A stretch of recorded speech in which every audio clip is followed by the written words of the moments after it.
প্রিয় শিক্ষার্থী বন্ধুরা, সবাই কেমন আছো? আশা করছি সবাই ভালোই আছো। হ্যাঁ, আমিও ভালো। চলছে মহামারী, তাই বলে কি আমরা বসে থাকতে পারি? না, পারি না। আর তাই আজকের অনলাইন ক্লাসে আমি অখিল দাস, সহকারী শিক্ষক, বিজ্ঞান, প্রগতি উচ্চ বিদ্যালয়, সিলেট এর পক্ষ থেকে তোমাদের স্বাগত জানাই। আজকে আমরা তোমাদের সাথে একটি বিষয় নিয়ে আলোচনা করব। চলো সেটা আমরা প্রথমে দেখি।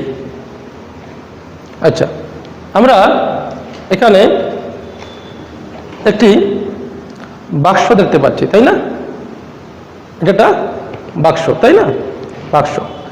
দেখো, আমি এই যে বাক্সটাকে এখান থেকে একটু ধাক্কা মারতেছি,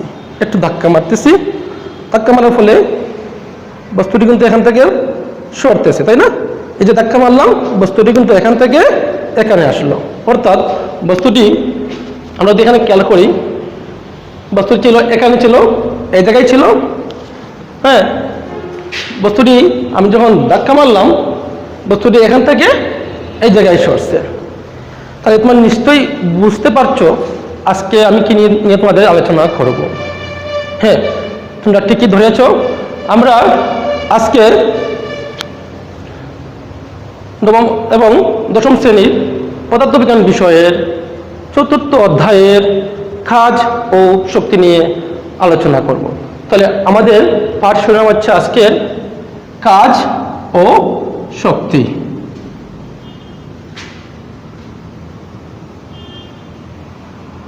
কাজ ও শক্তি, ঠিক আছে? তাহলে আমরা একটা জিনিস খেয়াল করি, যখন আমি বস্তুটিকে ধাক্কা মারলাম, বস্তুটি এখান থেকে এখানে আসলো।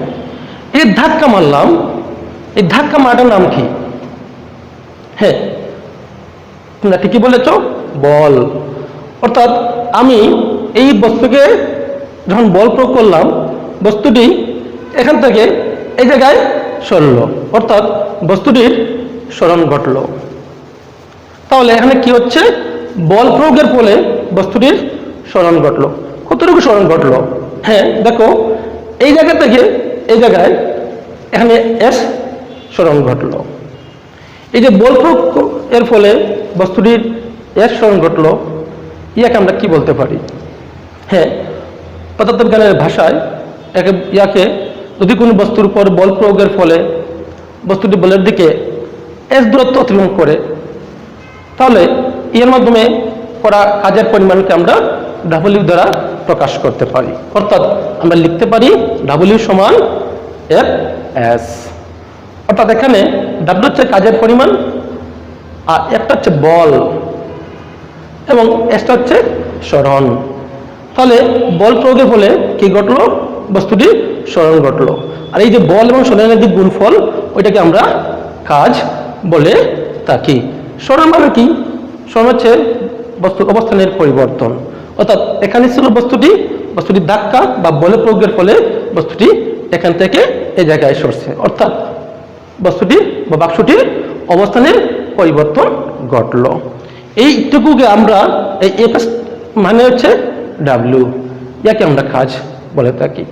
অর্থাৎ যদি কোনো বস্তুর উপর এক বল প্রয়োগের ফলে বস্তুটি বলের দিকে এস দূরত্ব অর্থাৎ এস সরণ ঘটে, তাহলে ওইটাকে আমরা কাজ বলি এবং ইয়াকে আমরা ডাব্লিউ দ্বারা প্রকাশ করে থাকি। সুতরাং তোমরা বুঝতেই পারছো, আমরা আজকে যে জিনিসটা বললাম ডাব্লিউ সমান এফ এস কাজ, আমরা আজকে কাজের মাত্রা নির্ণয় করব, কাজের একক নির্ণয় করব। সাথে একটা জিনিস খেয়াল করে দেখো তোমরা, এই যে বল প্রয়োগ করলাম, এই বল প্রয়োগ করতে কি লাগছে? আমার শক্তি লাগছে। কারণ শক্তি ছাড়া আমি বল প্রয়োগ করতে পারি না। এজন্য কাজ করতে হলে কি লাগবে? শক্তি লাগবে। তাহলে এখানে আমরা একটা বিষয় দেখতে পাই, সেটা হচ্ছে কি? শক্তি কি জিনিস? শক্তি বলতে বোঝায় কোনো বস্তুর কাজ করার যে সামর্থ্য, অর্থাৎ বস্তুটি কাজ করতে কি পারবে, তার কি সেই সামর্থ্য আছে, ইয়াকে আমরা শক্তি বলে থাকি। অর্থাৎ কোনো বস্তুর কাজ করার যে সামর্থ্য, ইয়াকে আমরা কি বলবো? শক্তি বলে থাকবো। তাহলে এখন আমরা কাজের এবং শক্তির আমরা মাত্রা দেখব। আচ্ছা, একটা বিষয় দেখো এখানে খেয়াল করার সময়, যেহেতু বল একটি ভেক্টর রাশি, ভেক্টর অবশ্যই, সরণটাও ভেক্টর, কিন্তু কাজটা কিন্তু আবার স্কেলার। কেন? দুইটি ভেক্টরের গুণফল আবার কি হবে? একটি স্কেলার হয়ে যাবে। তাই কাজটা কিন্তু একটা স্কেলার রাশি।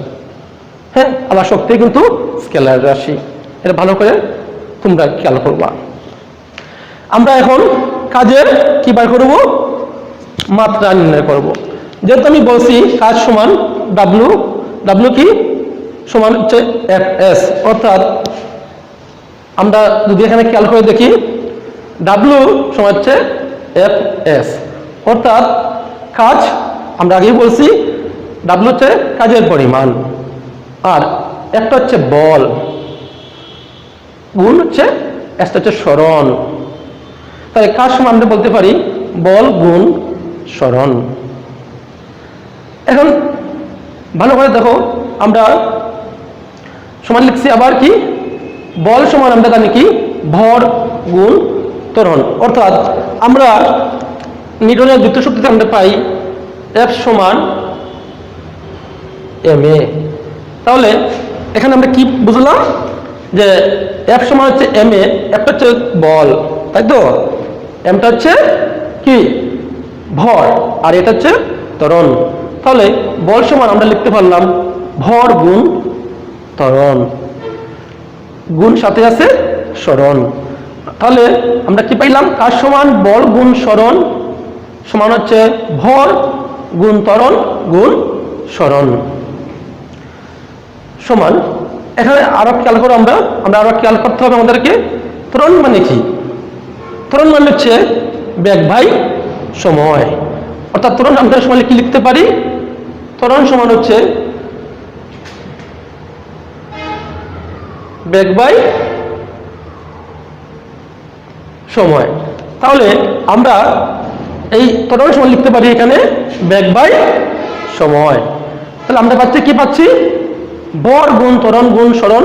এখান থেকে আমরা পাচ্ছি ভর গুণ ত্বরণ মানে হচ্ছে বেগ বাই সময়, গুণ হচ্ছে সরণ, সমান ভর লিখলাম আমরা গুণ বেগ মানে কি? আবার বেগ হচ্ছে সরণ বাই সময়। এখানে খেয়াল করতে হবে আমাদেরকে, ভালো করে খেয়াল করতে হবে শিক্ষার্থী বন্ধুরা, সবাই আমরা ভালো করে খেয়াল করব। এই জায়গায় বেগ সমান হচ্ছে সরণ বাই কি? সময়। তাহলে আমরা এখানে আরো লিখলাম বেগ সমান লিখলাম সরণ বাই সময়, আর নিচে আছে সময়, ওইটা আমরা সময় লিখলাম, গুণ হচ্ছে সরণ। তাহলে এখানে দেখো আমরা ভর গুণ লিখলাম, সরণ বাই সময় আছে উপরে, আর নিচে আছে কি? সময়। তাহলে সরণ বাই সময় আমরা লিখলাম, আর এটা ভাগ আছে, আমরা জানি এটা গুণ দিলে কেউ যাবে, ওইটা নিচে একটা উপরে উঠে যাবে, আর উপরে সময় নিচে কিন্তু ওয়ান আছে, তো ওই ওয়ানটা আমরা কি উপরে লিখলাম, আর নিচে ওই সময়টা আমরা লিখলাম, গুণ আছে কি? সরণ। তাহলে আমরা এখান থেকে পাচ্ছি ভর গুণ সরণ বাই সময় গুণ ওয়ান বাই সময় গুণ সরণ। এখন দেখো এই সমানকে আমরা পাচ্ছি সরণ গুণ সরণ। তাহলে এখানে আমরা পাচ্ছি সমান ভর গুণ সরণ গুণ সরণ মানে সরণ স্কয়ার, তাই তো? আবার সময় গুণ সময় আমরা এখানে কি পাচ্ছি? সময় স্কয়ার। তাহলে দেখো ভরের মাত্রা আমরা এখান থেকে লিখতে পারি এম, আমরা জানি সরণ হচ্ছে সরণের মাত্রা হচ্ছে এল, তারপরে স্কয়ার আছে, আমরা স্কয়ারটা লিখলাম, আর নিচে আছে কি? সময়, সময়ের মাত্রা আমরা জানি টি। তাহলে আমরা এখানে স্কয়ার আছে, আমরা লিখলাম টি স্কয়ার। অতএব আমরা বলতে পারি ডাব্লিউ সমান ওই জায়গাটা আমরা আবার আমরা এখানে লিখবো M L square by T square সমান হচ্ছে এম এল স্কয়ার টি এর উপরে মাইনাস করতে হবে 2, কারণ আমরা জানি টি স্কয়ার এখানে নিচে আসছে, সূচকের নিয়ম অনুযায়ী ওই মাইনাস এখানে প্লাস 2টা এখানে কি হয়ে যাবে? মাইনাস 2 হয়ে যাবে। সুতরাং আমরা পাচ্ছি W সমান ml স্কয়ার t মাইনাস 2। এই হচ্ছে আমাদের কাজের মাত্রা। তাহলে শিক্ষার্থী বন্ধুরা, তোমরা আশা করি বুঝতে পারছো, ভালো করে বোঝার কথা তোমাদের। হ্যাঁ, এখন আমরা কাজের মাত্রা নির্ণয় করলাম বা বের করলাম। আমরা এখন কাজের একক দেখব কি হয়, ঠিক আছে? ওকে, তাহলে আমরা ওই জায়গাটা আমরা একটু তুলে নিব এখান থেকে, যেহেতু আমাদের এখানে জায়গা কম, আমরা ওই জায়গাটুকু আমরা একটু তুলে নিব। ওকে, এখন আমরা একটু ভালোভাবে খেয়াল করবো ওই জায়গায়। আমরা বলছি কি, আমরা বলছি W সমান Fs। তাহলে বলের একক কি? নিউটন। আর সরণের একক কি? মিটার। অর্থাৎ নিউটন মিটার। এই যে নিউটন এবং মিটার, ইয়াকে বলা হয় 1 জুল। এর মানে কি? তাহলে 1 জুলের সঙ্গে আমরা কি দিব? 1 জুল। তাহলে 1 জুল সমান হচ্ছে 1 নিউটন মিটার। তাহলে আমরা বলতে পারি কোনো বস্তুর উপর বল প্রয়োগের ফলে, অর্থাৎ কোনো বস্তুর উপর 1 নিউটন বল প্রয়োগের ফলে যদি বস্তুটি বলের দিকে 1 মিটার সরণ হয়, তাহলে ইয়াকে আমরা বলবো 1 জুল। ঠিক আছে শিক্ষার্থী বন্ধুরা? তাহলে আমরা পাচ্ছি কি 1 নিউটন মানে হচ্ছে 1 জুল। তাহলে কাজের একক কি হচ্ছে? জুল। কাজের একক কি? জুল।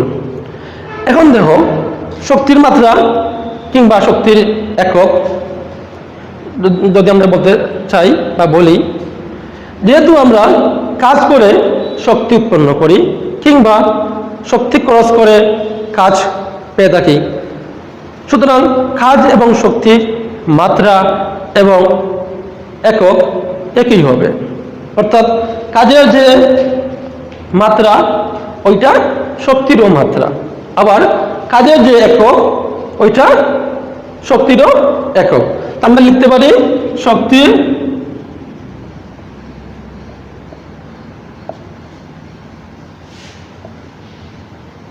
মাত্রা কি?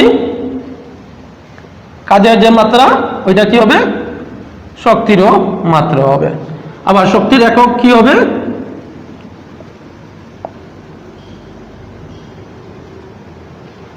জুল। কাজের মাত্রা জুল, শক্তির মাত্রাও কাজের মাত্রা যাহা শক্তি মাত্রাও তাই, অর্থাৎ ml স্কয়ার t মাইনাস 2। আবার কাজের একক হচ্ছে জুল, সুতরাং শক্তির এককও জুল। তাহলে আজকে আমরা এই ক্লাসের মাধ্যমে কি কি শিখলাম? আমরা শিখলাম কাজ এবং শক্তির সংজ্ঞা আমরা বলতে পারবো, কাজ এবং শক্তির মধ্যে কি সম্পর্ক তা আমরা দেখলাম। আবার কাজ এবং শক্তির মাত্রা এবং একক আমরা কিভাবে বের করতে হবে তা আমরা দেখলাম। আশা করি তোমাদের ভালোই লেগেছে। সামনের ক্লাসে আমন্ত্রণ জানিয়ে